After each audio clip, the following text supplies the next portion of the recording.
George Washington quotes, "It is better to be alone than in bad company.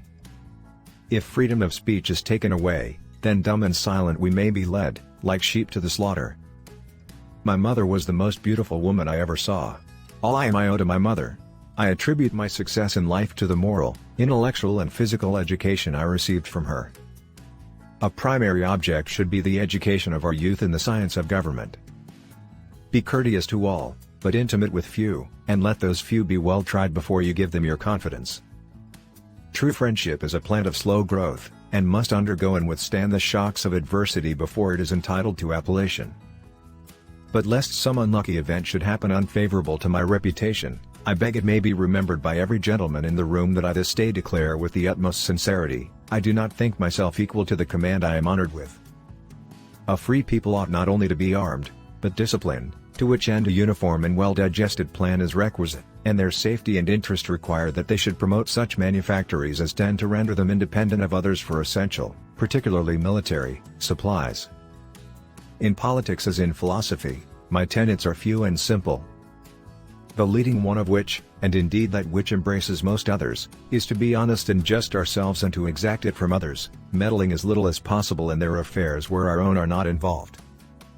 If this maxim was generally adopted, wars would cease and our swords would soon be converted into reap hooks and our harvests be more peaceful, abundant, and happy. We sainted Street.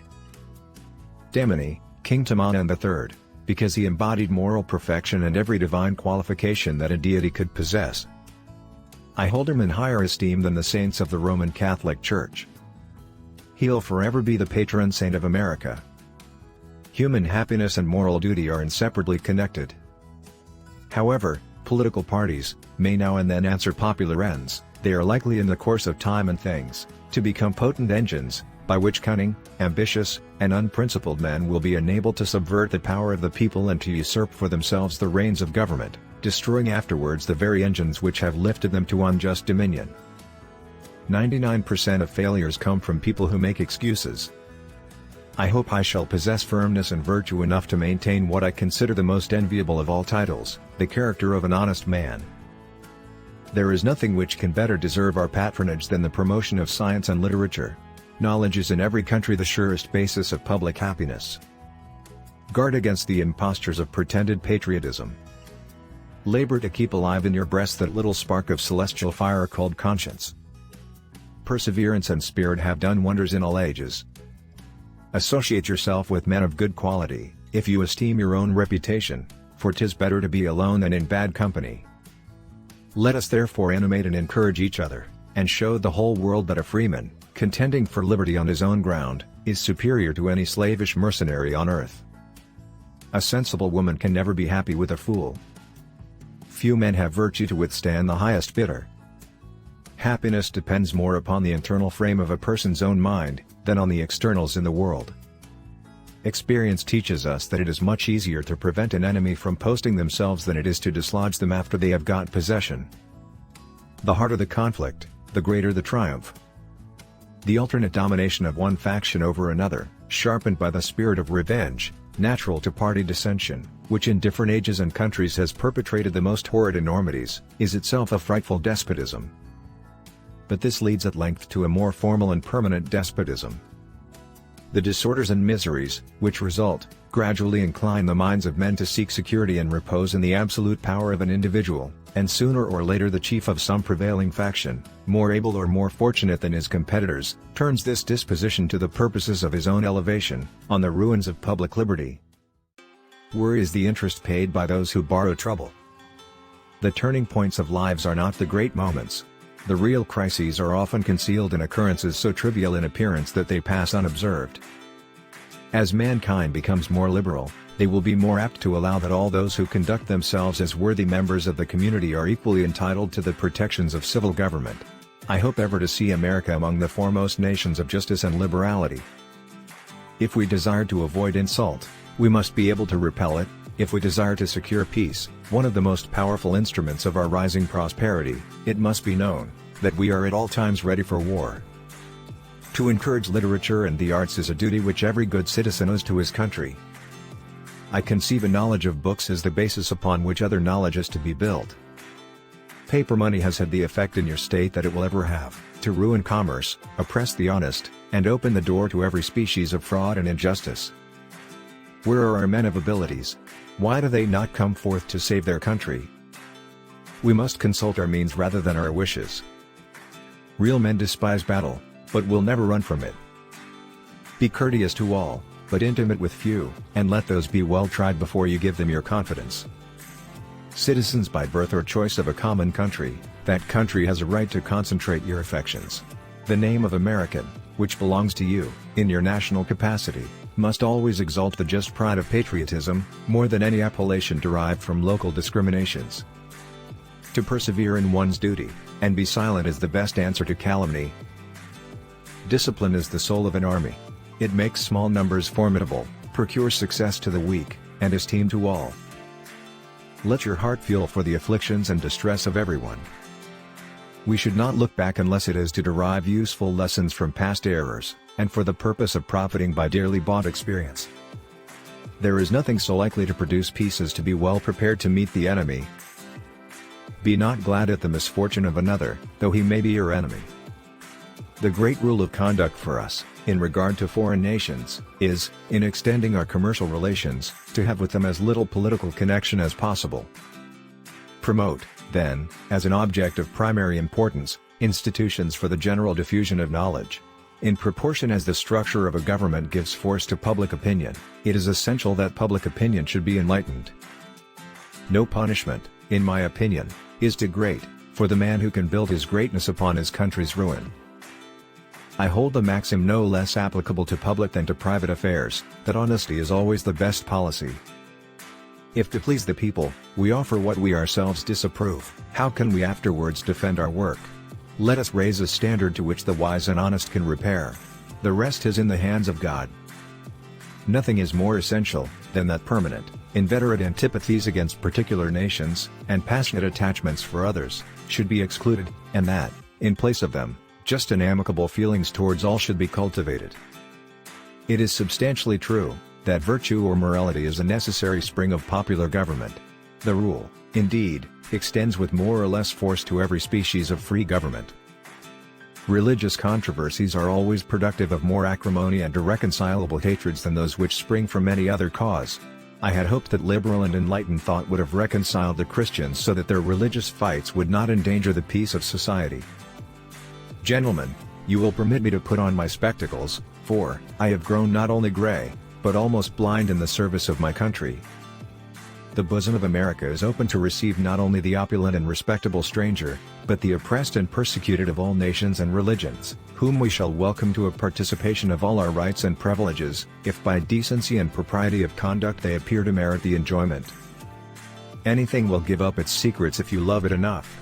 Not only have I found that when I talk to the little flower or to the little peanut they will give up their secrets, but I have found that when I silently commune with people they give up their secrets also, if you love them enough. Strive not with your superiors in argument, but always submit your judgment to others with modesty. It is absolutely necessary for me to have persons that can think for me, as well as execute orders. No people can be bound to acknowledge the invisible hand which conducts the affairs of men more than the people of the United States. Every step by which they have advanced to the character of an independent nation seems to have been distinguished by some token of providential agency. A bad war is fought with a good mind. Decision-making, like coffee, needs a cooling process. I'll die on my feet before I'll live on my knees. 99% of failures are the ones who make excuses. It is now no more that toleration is spoken of, as if it was by the indulgence of one class of people, that another enjoyed the exercise of their inherent natural rights. For happily the government of the United States, which gives to bigotry no sanction, to persecution no assistance, requires only that they who live under its protection should demean themselves as good citizens. Individuals entering into society, must give up a share of liberty to preserve the rest. A slender acquaintance with the world must convince every man that actions, not words, are the true criterion of the attachment of friends. The basis of our political systems is the right of the people to make and to alter their constitutions of government.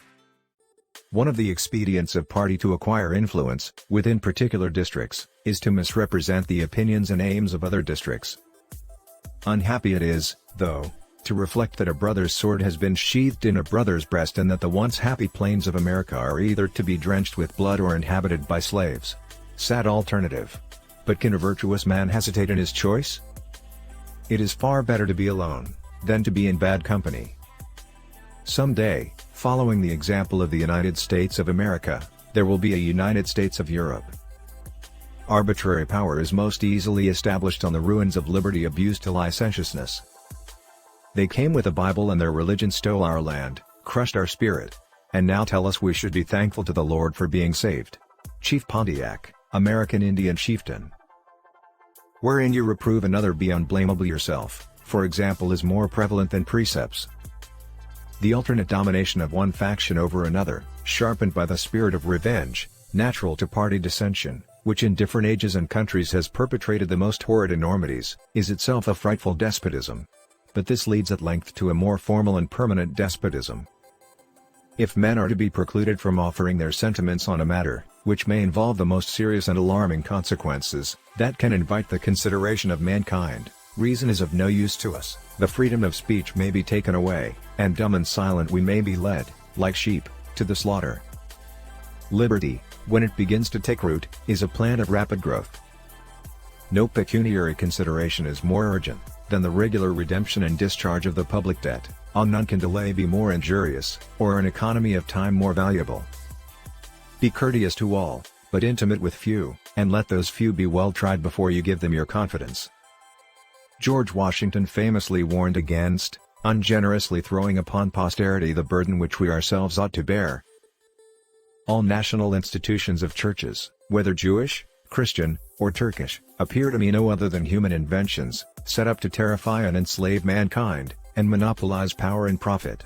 Thomas Paine. Let your conversation be without malice or envy, for it is a sign of a tractable and commendable nature, and in all cases of passion admit reason to govern. Interwoven as is the love of liberty with every ligament of your hearts, no recommendation of mine is necessary to fortify or confirm the attachment. To be prepared for war is one of the most effective means of preserving peace. Every day the increasing weight of years admonishes me more and more, that the shade of retirement is as necessary to me as it will be welcome.